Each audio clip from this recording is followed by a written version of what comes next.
So you were saying you joined the Marine Corps in 1966? Yes, graduated from Michigan State in summer of '66, and then went to Marine OCS in August of '66. And when you went to Michigan State, was it your intention to join the service after? No, sir, but we back then we were all facing the draft upon college graduation, and uh, I walked into the Michigan State Student Union one afternoon with a buddy of mine, and the officer selection officer, Captain Norbert Beckman. I'll never forget him. He was in his dress blues, had a neck about as thick as his head, and he was surrounded by some protesters sitting around his booth. And so my buddy and I sort of stepped through the protesters and started talking to him. And lo and behold, that afternoon we took the oath. That afternoon. Yep. Wow. Did you discuss it with your family first? No. No. Um, so was it something that he said that you found really compelling, or was it just the realization that you're probably going to be drafted anyway, so you might as well get in I didn't want to be enlisted in the army. there? Mm-hmm. And the appeal of the dress blues was pretty strong. Sure. Yeah. Yeah. So you said you went to OCS and then received your commission from there? Yeah, we were in OCS for what was it, 12 weeks back then? Mm-hmm. Um, and then got our commission in November uh, '66, and then went to the basic school for 5 months after OCS And where was that? in Quantico. Quantico, right, right. Yeah. Okay. So what happened after basic school? Well, 25 days leave and right to Vietnam. Wow. The At that time there was a very strong need for lieutenants because there was a pretty strong uh, uh, lack of low survival rate, I guess, and so they needed a lot of lieutenants, mostly O3 and infantry and artillery. So five of us were the first to show up from our class at uh, uh, the very end of April '67. That was your arrival in Vietnam? Yes, sir. What do you remember about arriving there? Hot, dusty. Uh, we were in Danang, and it's one of the main airstrips for the Marines and Air Force. Uh, and we stayed in a Quonset hut alongside the airfield. A lot of noise all night long. And then next day, five of us went into the another Quonset hut, and a young lance corporal was assigning us to our units. Uh, Little side story: uh, the lance corporal said, "I have one spot for Third Force Recon." And Heinz Allmeyer, one of our classmates, um, raised his hand right away. He was a real stud. He was one of the athletic studs of our class. And then, as a side note, 10 days later, he was dead. He was killed on his first patrol. Mm. Uh, and 34 years later, his body was found and sent back along with some other people on his patrol. But they were out in the boonies, and they were never recovered until 34 years later. Wow. But anyway, So, then I got assigned to First Battalion, Fourth Marines, um, and in a couple of days I was up at the GLN on the DMZ uh, with my new platoon. what was that like? Was your first time leading a platoon? How Well, did for you? the first month, we sort of sat at GLN, taking incoming artillery and rocket fire from across the border. from across the DMZ, across the river. Um, and we did very little patrolling initially, then finally went out onto the DMZ, the strip, if you will, the strip that was bulldozed between Jilin and Kantian. And it was unique. I mean, I had a good group of guys. Uh, uh, some had been a lot of them were, veterans, have been there, almost a year. And so it was a challenge being with them, but I quickly became accepted by them. So that was neat. You remember anything in particular? Excuse me, that was my dog. Do you remember anything in particular that you learned from them? To Just about how remain calm. to remain calm. I wrote a piece one time about the weapons I carried and didn't carry. Um, as I went through lieutenants needed to blend in uh, with the troops, and so I carried an M14 for a while, our original rifle. That got too heavy, and then we switched to M15s. So I had an M15 for a while, AR-15. Um, and on patrols, I wanted to be up in the more towards the front, um, on patrols and stuff like that. I ended up carrying a sawed-off shotgun, which made me real gungy. The lieutenant had a sawed-off shotgun. Hmm. So I went through that evolution of carrying various things, blending in. Yeah.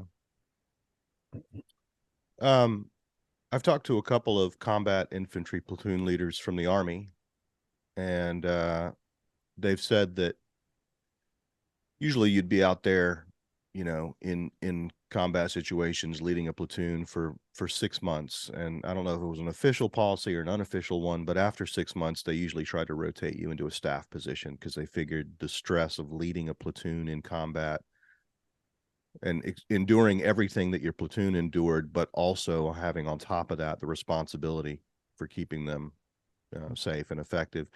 That 6 months was about Yeah, as much as they could ask, and I'm wondering whether the Marines were similar. yeah, pretty much so. I became the senior lieutenant due to rotation and all that. I became the senior lieutenant. So I was rotated into the company executive officer position. So I was the company XO, Hmm. um, and I think I had made first lieutenant by that time.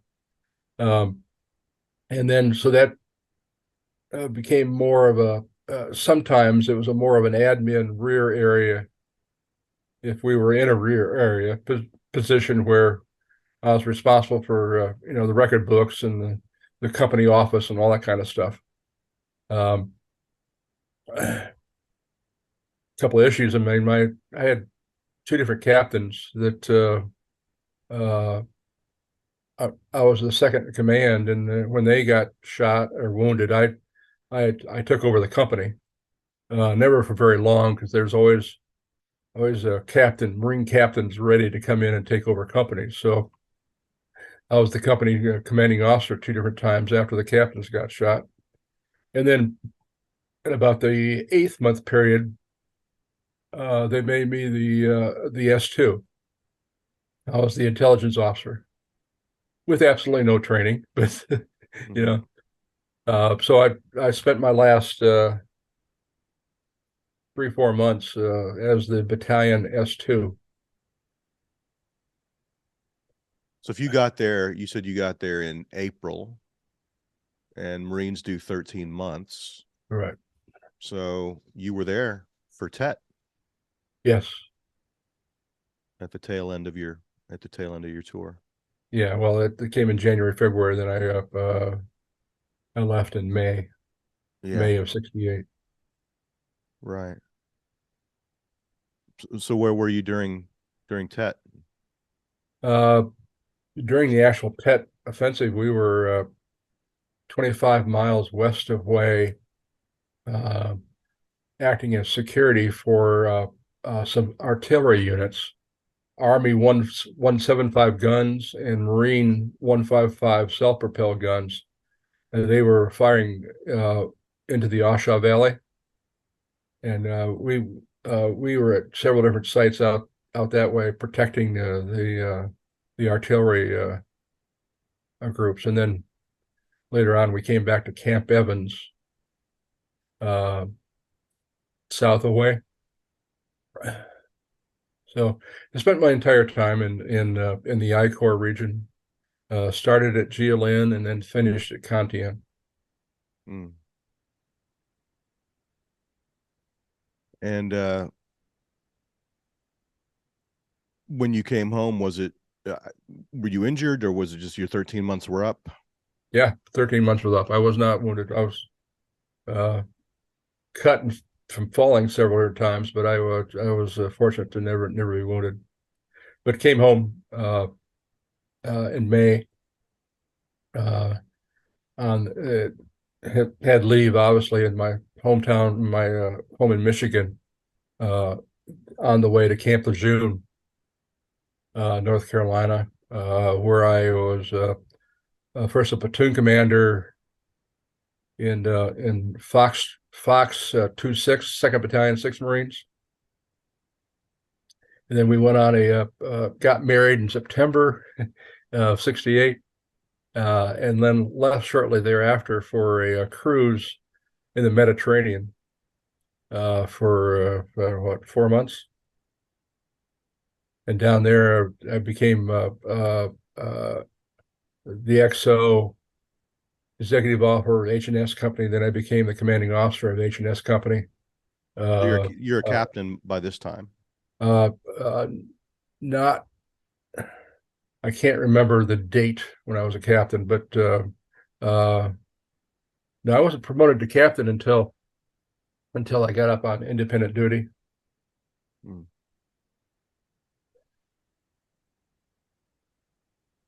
So your was your new bride, I mean, obviously your new bride couldn't come with you on this 4 month cruise. Right.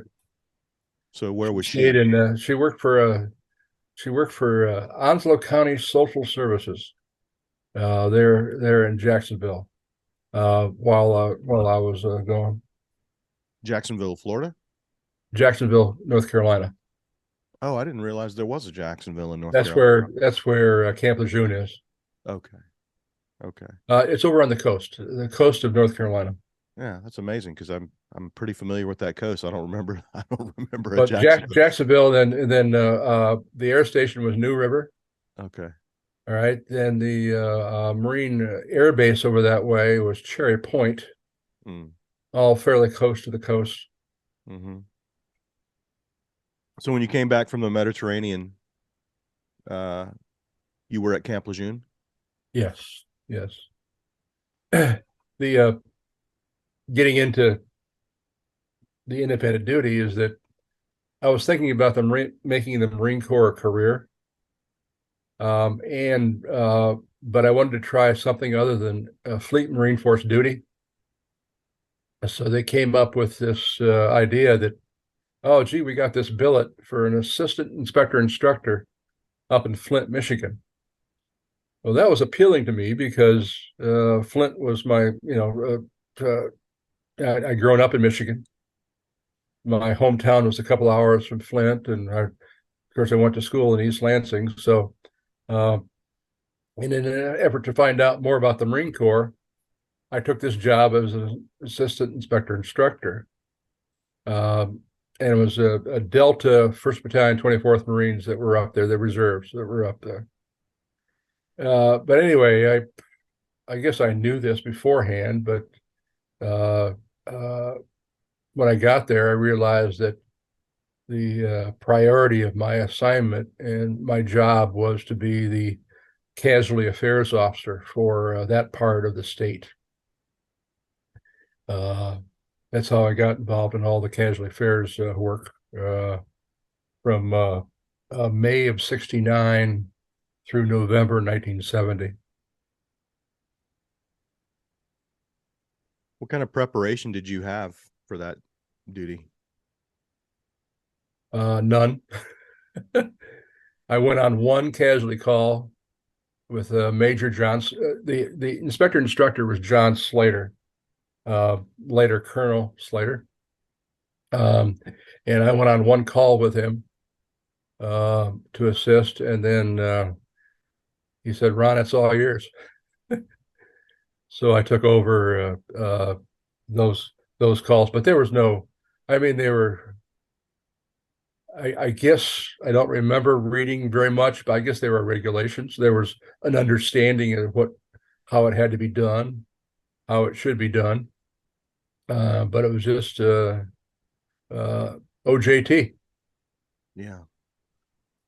I guess I'm just surprised because in that role, you run into I would imagine you run into the full range of grief, right? Which there are lots Yes, of different ways that shows up, and you can't possibly on one shadowing on one visit have any sense for the range of reactions you're going to get and how to deal with those. very true, very true. Yeah, I often say I met the best of people and I met the worst of people um, in that 18-month period. People that obviously everybody grieves and everybody grieves in a different way.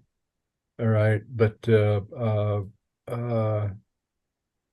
most of my experiences that the families, the parents of the young men were mostly honored by their service and sacrifice. Mostly, not all. Um, but so there were some really, really good people that were very uh,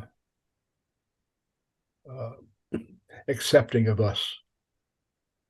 Because one of the requirements is that talk about training. One of the things you have to do is you have to after you sit down with them initially, inform them and tell them the timeline that you've been hopefully have been provided. Uh, the casualty affairs officer is required to be with the family to assist with all the paperwork, you know, and getting the insurance thing straightened out, of getting back pay straightened out, of receiving uh, receiving their deceased son's stuff. All right, so that's part of the requirement.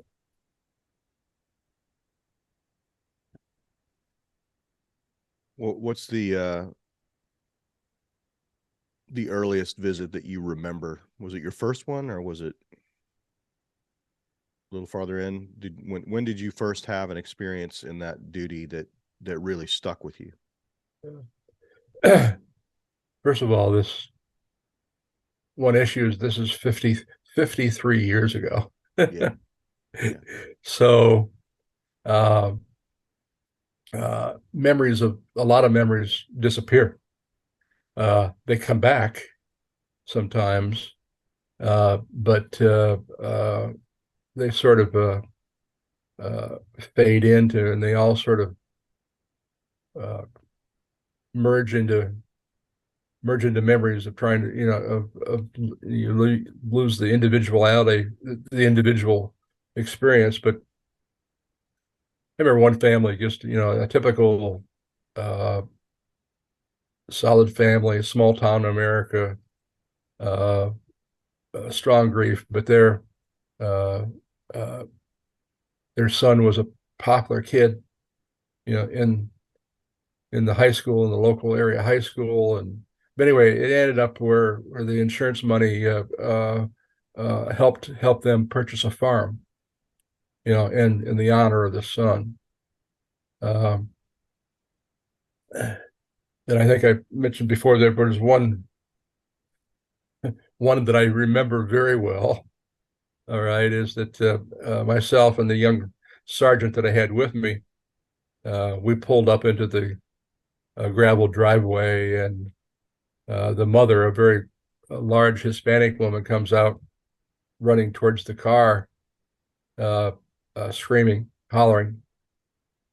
And I got out of the car and shouted at her across the yard, "He's only wounded. He's only wounded," uh, which was, I guess, a violation of what you were supposed to do it. But, we had to deal with her heavy emotional state right away and let Yeah. her know that her son was still alive. That is something I'll remember. I guess another thing I remember too is the where the young Marine's wife had started messing around already when he was overseas, and we couldn't find her right away, and so we made the call on his parents, uh, which thankfully thankfully they were together, um, to let them know, and then we had to inform the wife uh, that he was dead. Sometimes casualty calls turned into three calls. You made the call at the home, and the mother might have been there, but the father was at work. And then several times we had to go to the father's work and or mother's work to find them to inform both parents uh, that their son was dead.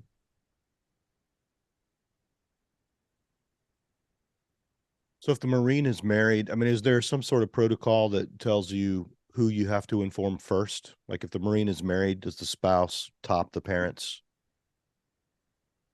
If I remember right, we were allowed to tell parents and or wife first, Okay. based on who was there at the address you had. Mm. Information came in from a Marine office in Kansas City, Missouri. It gave you the individual's name, uh, limited information about the death. It was obviously the date of death, uh, and then it provided you with a next to kin, and an address. And sometimes it included the religion of the individual, i.e., Catholic or Protestant. Um, and sometimes when you could, you tried to identify the priest and or minister that knew the family. Mm. Uh, but that only happened a couple of times with me. Uh, I think I had priests with me twice, and I can't remember other things, but it was so when you showed up, you had their family minister with you. I mean, that was the ideal situation. Ideal if the minister or the priest could handle it. And so I had at least one situation where the priest and our minister was very belligerent uh, against the Marine Corps.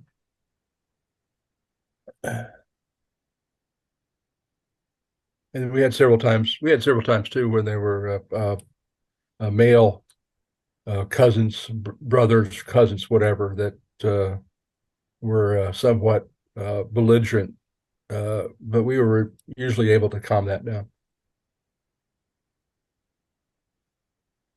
So, excuse me, how many months did you say that you performed this duty, and how many calls did you make during that period?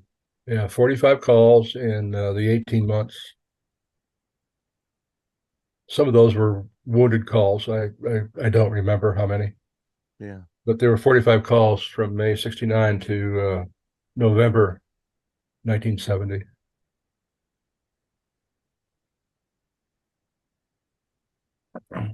I don't know this for certain, but I have heard that there were casualty affairs officers who may not have been in Vietnam, but you were. Yes, You had already done a tour in Vietnam yeah, before you had yeah. this duty, and so I wonder how do you think that might have changed your approach to the job or to the families you had to inform? I'd like to think more care, more concern based on the losses that I had as a commander in Vietnam. Uh, um, as the time went on, I became more and more I don't want how to say opposed to the war and the conduct of the war. Uh, we'd been through President Johnson and then got into President Nixon and all that. But anyway, I became very disheartened as these young men were losing their lives for uh, a very questionable purpose. One of the things he had to do is he had to hide those feelings, simply because of the parents that you were facing. You couldn't let them know that you thought that their son's loss of life was uh, useless. You couldn't do that. You had to, talk the strong talk about how he gave his life for his country, et cetera, et cetera. And So that became tougher as the time went on. But uh, uh, we had one October the 27th, 1967. My company got into an ambush, and we lost Bravo Charlie Company lost 15 people, and that was tough. But I, I guess uh, it made me want to make sure that I did my duty as the casualty affairs officer the best that I could. Uh, Partially because of those losses that I suffered myself. Uh, uh, but it was the uh, obligation of the Marine Corps to do what we were doing. Yeah. Did you ever feel like those 15 guys were with you on these calls? Yeah, some, yes, yeah. The One of the things we always had, not always, but we always had to take two people. And so I went through the inspector instructor staff trying to identify who the best people or the best Marines were to take with me. Uh, I mentioned that our first sergeant of our inspector instructor, active duty guy, he had problems controlling his emotions uh, on these calls, and he cried all the time. And he said, Captain, I guess I was a captain by that time. He says, I just can't do this anymore. And then I had uh, one black staff sergeant that went with me usually on all calls that were, from the black community in Flint.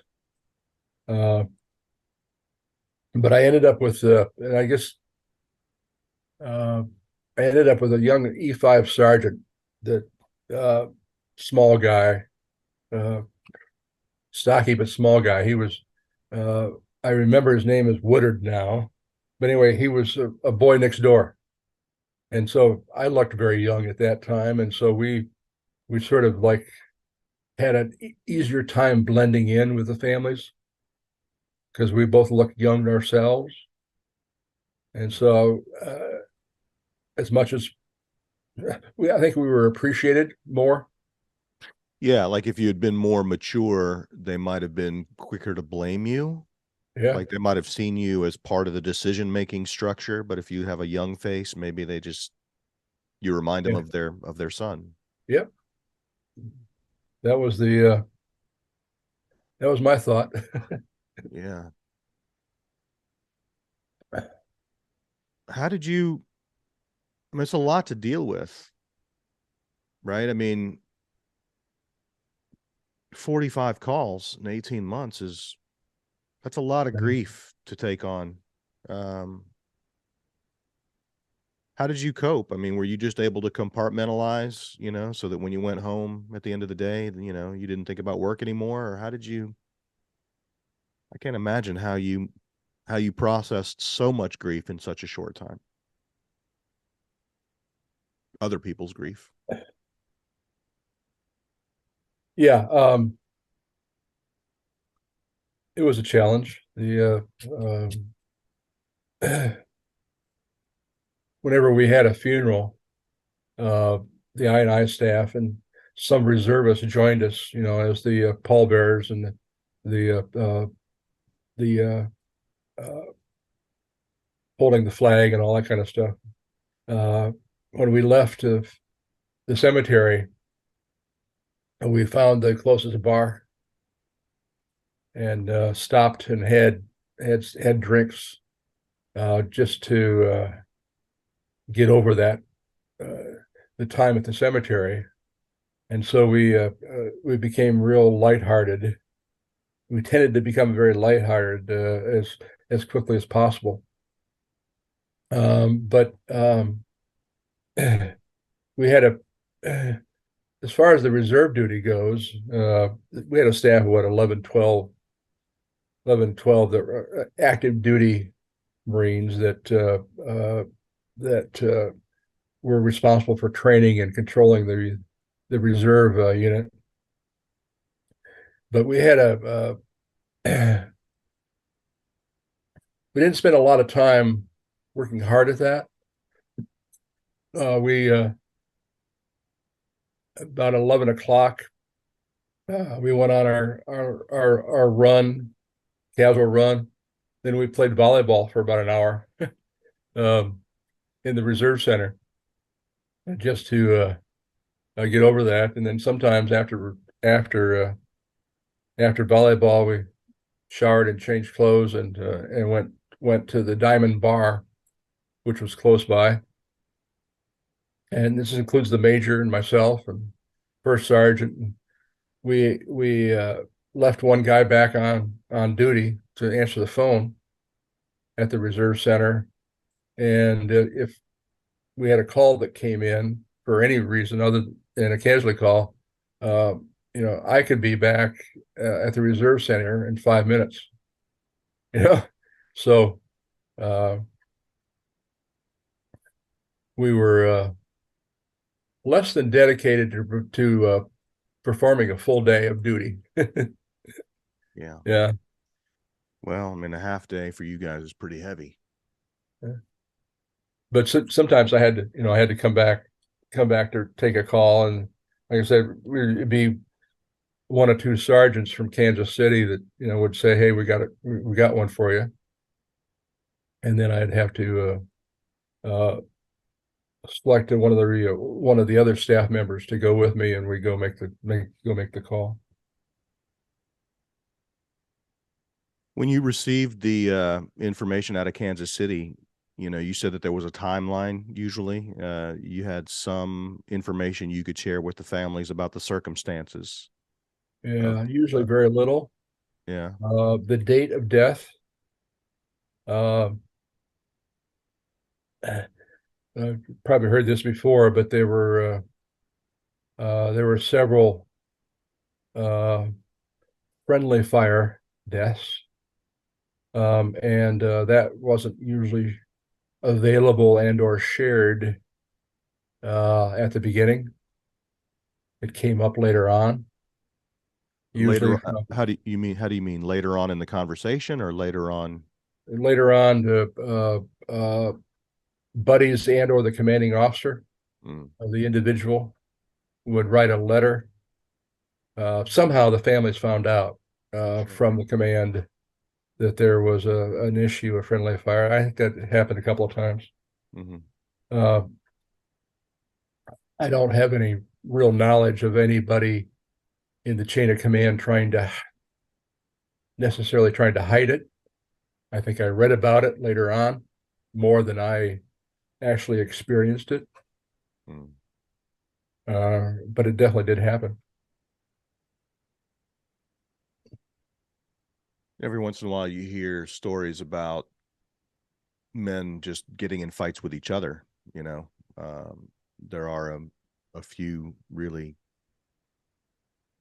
sad stories I've heard about, you know, essentially just one man killing another. Yeah. Would something like that have also come through that channel? Would you have notified families if their sons had been killed by their comrades?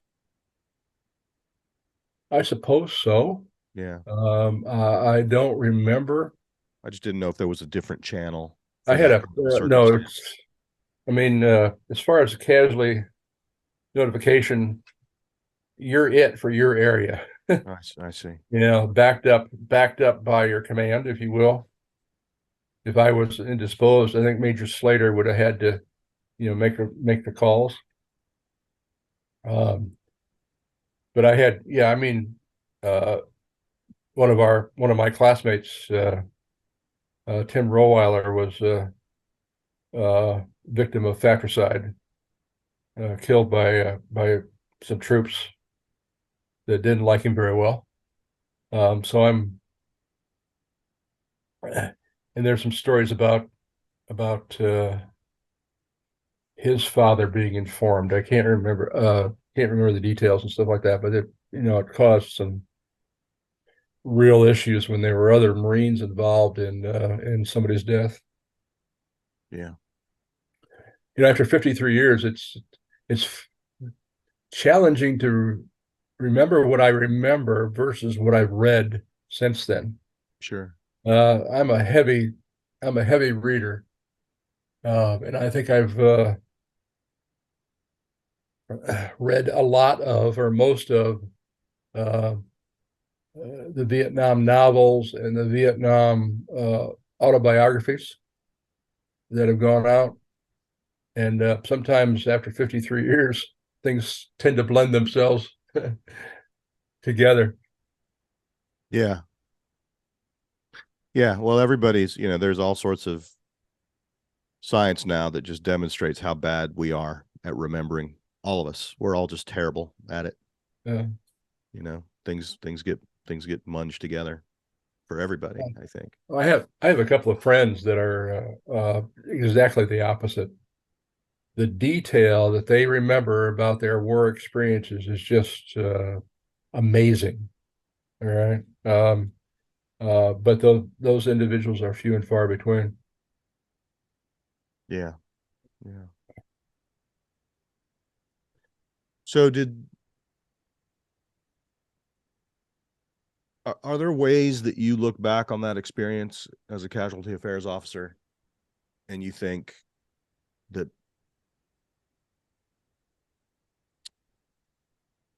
you can see ways that job changed you that are still true today? Did that Yeah. job have a lasting impact on you as a person? Yes. Uh,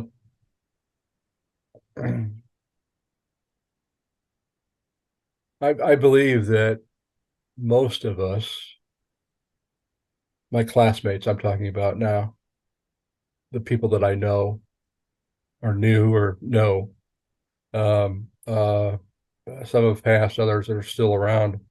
We all suffer from some form of PTS.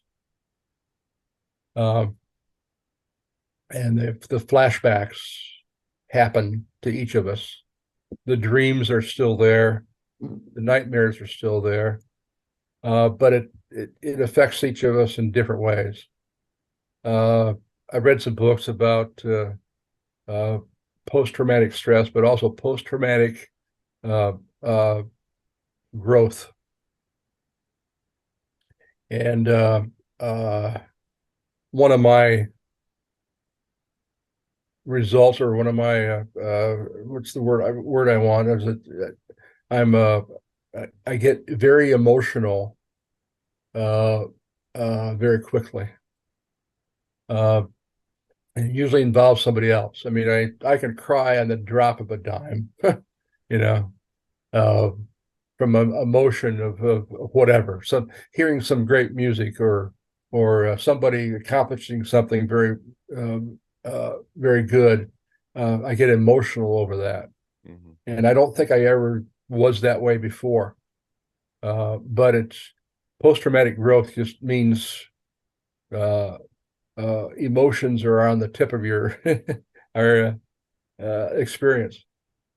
Um, but we all have some level of that, and it doesn't affect us in a lot of ways. You can have PTS pretty pretty strongly and be very successful in the civilian world. No problem. Uh, but yeah, so the experiences uh, of combat, the experiences of being a casualty affairs officer never leaves.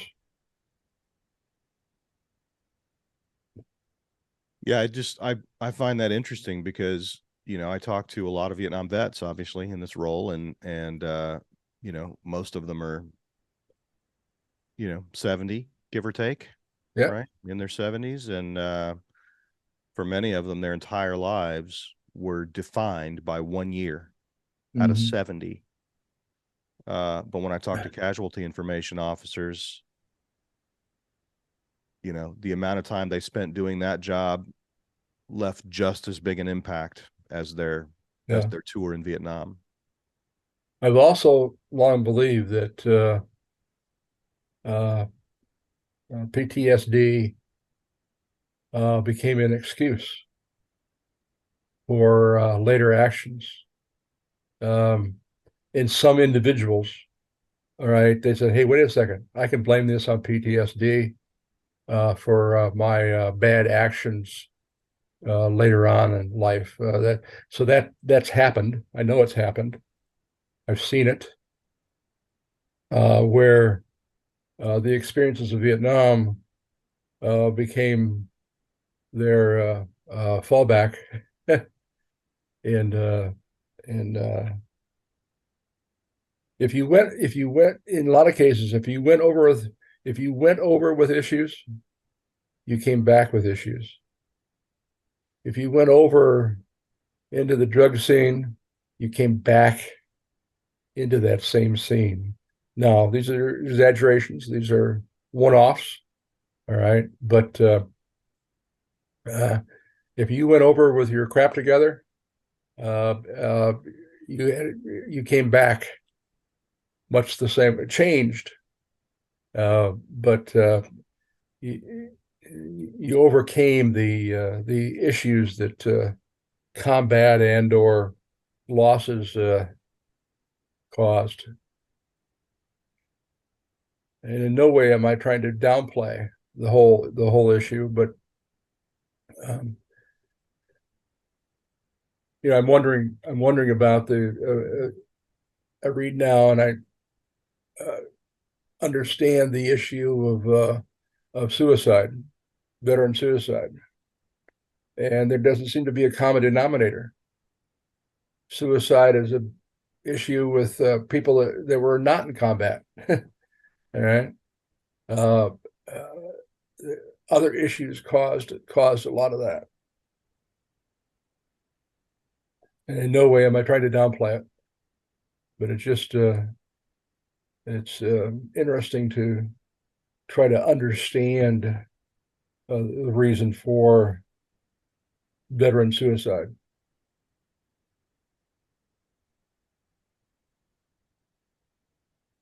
So after 18 months in that role and 45 calls to families, um, did you just get new orders or a new assignment, or did you say that's enough? I want to do something else now. How did you get out of that job? Yeah, the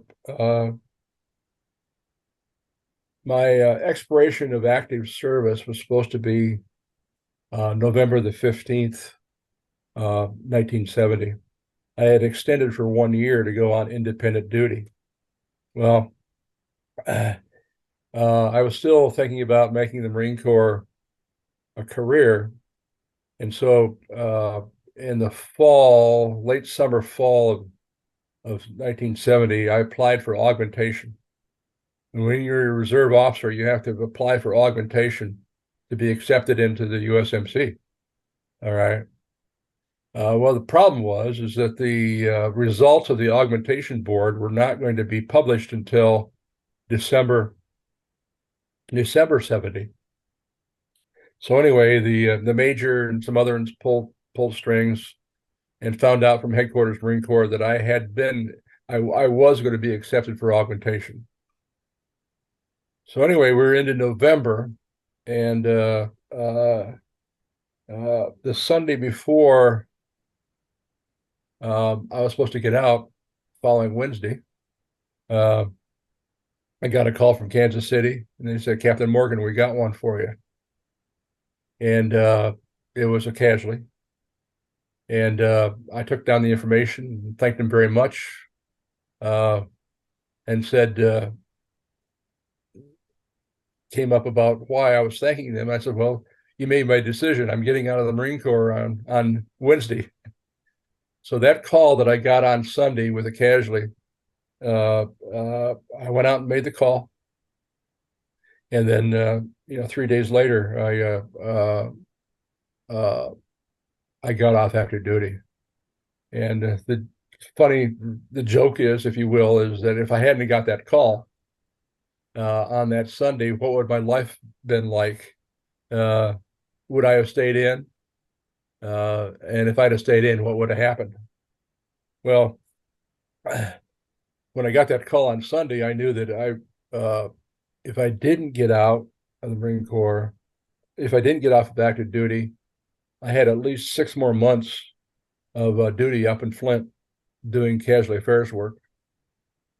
And most likely my next duty assignment would have been overseas, because my overseas control date would have meant that I probably would have been assigned back to Vietnam. But that was not the reason I got out. The reason I got out is because I didn't want to do any more casualty affairs stuff. But I would have, because the Marine Corps was still in Vietnam in November 70, I would have gone back. Uh, uh,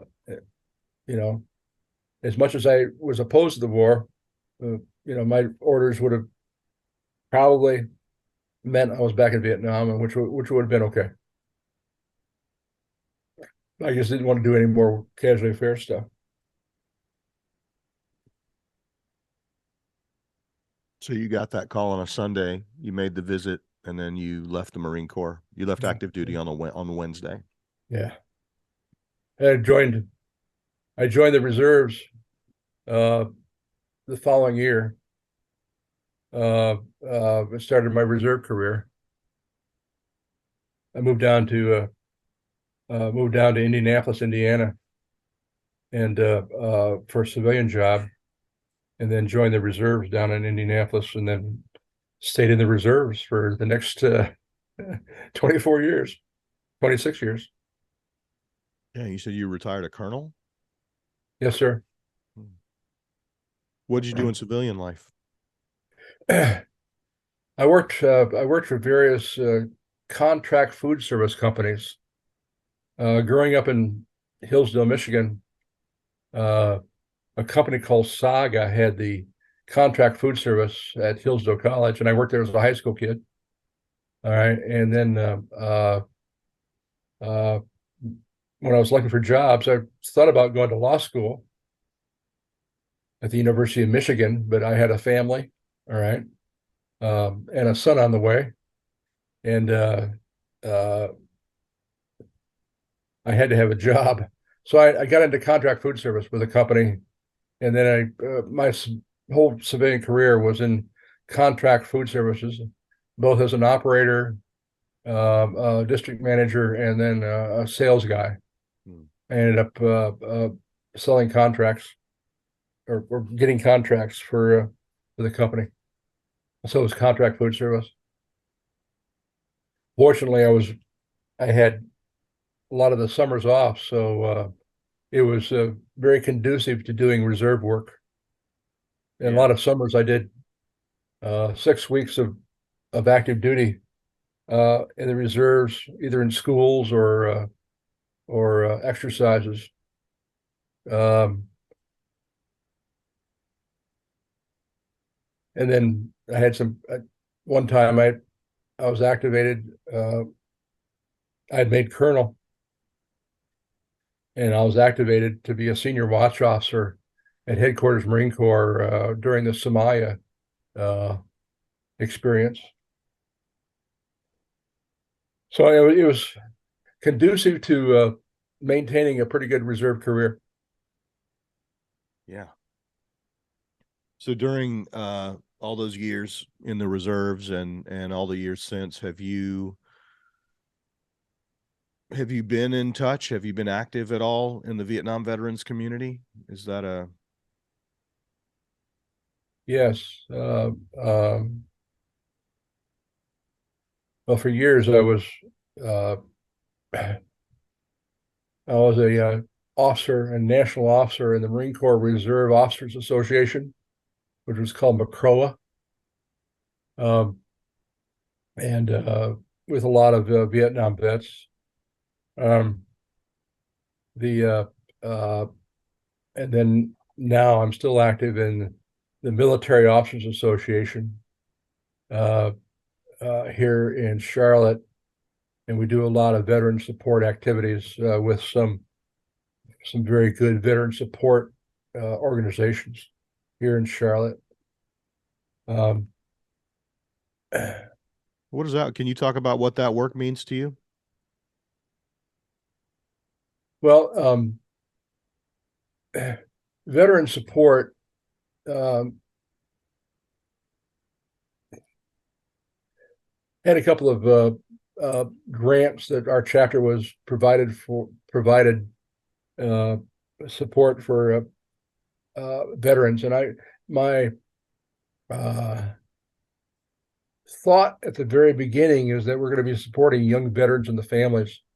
And a lot of the support actually was for older veterans and in Vietnam War veterans that had issues, financial issues mostly. Um,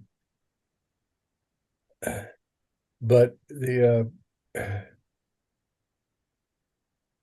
going way back, I was uh, my wife and I took one of our my wife and I went to the dedication of the wall way back when, and we had one of our neighbors from Michigan, whose son was killed. The mother and his sister came to our house, and we went down to the dedication of the wall. Uh, don't remember what year that was. 1982. Yeah, that was meaningful, interesting. Have you been there since? Oh yeah, yeah. We have our basic school class 367 has a very active reunion schedule. We started in 2006, I think, with reunions, and we've had several in DC, and we always go to the wall. Last time we were there, Jim Knotts, Dan Moore had gotten Jim Knotts there with us and spoke, and then we had a couple of our retired generals, uh, classmates that became general, speak.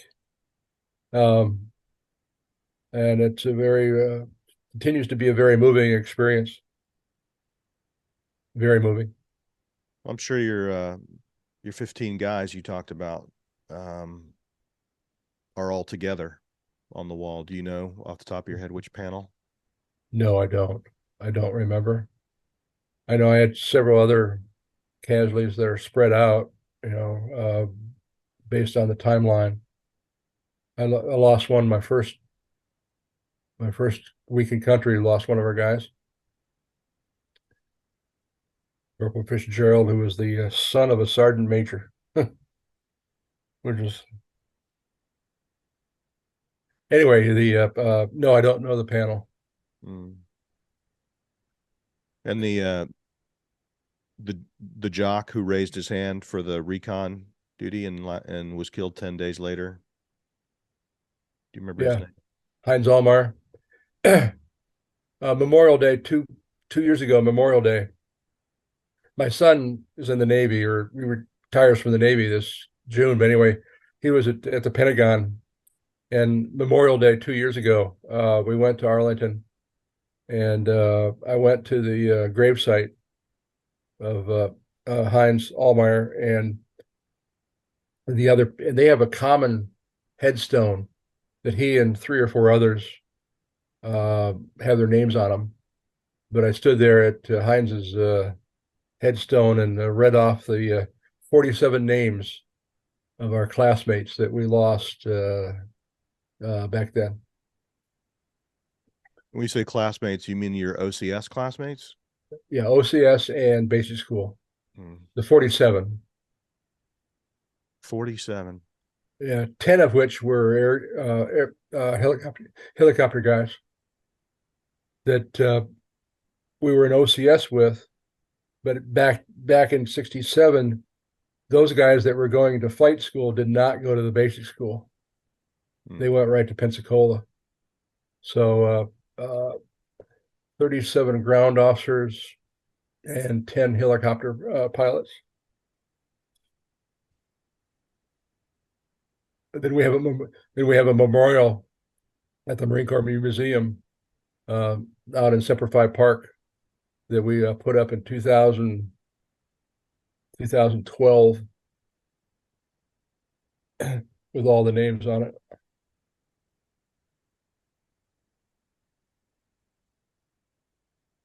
Was there anything else you want to say about Casualty Affairs work that I didn't ask you, or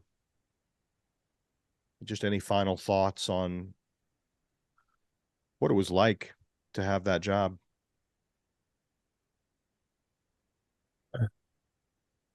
Well, in hindsight, says it was an honor to have that job. All right, and I don't know if I've fully realized the impact uh, uh, that it had on me. Um, I've survived, you know. Uh, I think it says an awful lot that, you know, you were thinking seriously about staying in the Marine Corps, and then you got one more call, and that was enough. And you just that that was was it. yeah. Yeah, I remember that vividly. Remember that Sunday, and Do you remember that call? I mean, do you yeah, remember well, the I visit? don't remember the individual. Mm. I know that I had a deep concern about following up, making sure that somebody followed up with the family. After I left, but Major Slater took over uh, from then on. As far as the paperwork and all that kind of stuff goes. Uh, but yeah, that was it. I mean, uh, thinking that I had to do that, continue with those responsibilities, another 6 months or so. Just said no.